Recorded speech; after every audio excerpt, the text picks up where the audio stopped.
Hi, friend. Another 5-minute sermon from the Gospel of John. We're looking at John 12:31 and following all the way through 50, but I want to read John 12:35. So Jesus said to them, "The light is among you. For a little while longer, walk while you have the light, lest darkness overtake you. The one who walks in the darkness does not know where he is going. While you have the light, believe in the light, that you may become sons of the light." And what Jesus is trying to get everyone to understand here is there needs to be a response to the situation. And he's on his way to Jerusalem. He's set his face towards the cross. He is preparing himself for crucifixion. He's preparing his disciples for his crucifixion. And he wants them to understand the light's here. He is here now. Act in it now. Behave as if it's urgent. And that's true for us every day, friend. We need to live each day as if it has an urgency to it. Walk while you have the light. He's predicted his death. The moment is now. The urgency is there. And that's true, friends, for all of us. We can't wait forever. At some point, we have to make a decision. Maybe you're listening today and you have not made a commitment to follow Jesus. Don't wait. The light is there. Follow the light. Walk with the light. Faith requires a response. It's not just a belief in this theory. You can't just be a nominal Christian. Action is critical. And that's where we need to understand something, friend. Our natural behavior is not actually to follow God, it's to reject God. Many of us don't realize we're rejecting God because what we think we're doing is just being neutral. We might say something like, I believe in God, I'm just not sure which one. Or we might say, I believe in Jesus, I'm just not sure how to follow him. I believe in God, but I'm not ready yet.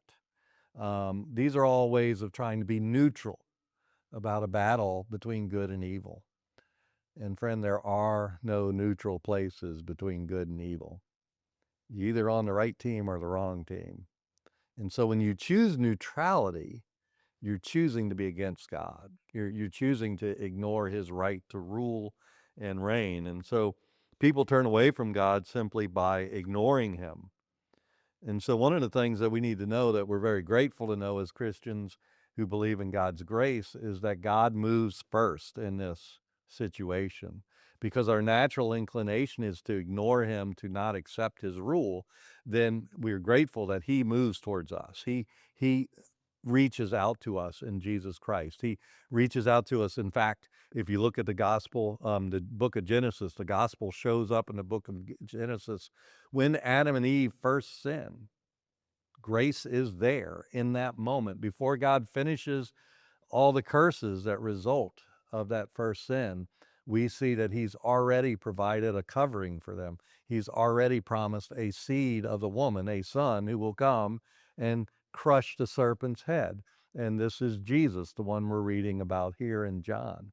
And so the gospel is woven throughout history. The good news that God reaches out to us even when we've rejected him.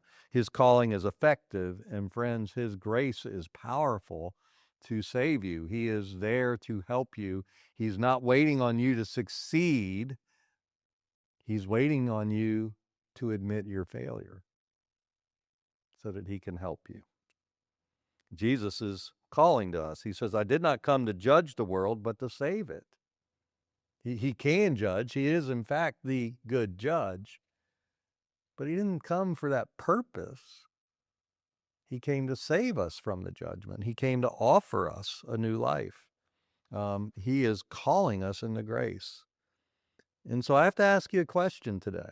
And it's not philosophical. It's not theoretical. It's very personal. Have you believed? Actually, I have a few questions to ask you. Have you believed? Have you followed? If you believed, are you responding to what he's telling you to do? And then are you sharing it? You see, friend, because being in faith, being in Christ, being accepted in the family of God is also a calling to share the good news with others, to serve the world around you, to help other people. And so like to challenge you with those questions today, and I hope God will bless you, friend, and I hope to see you around soon.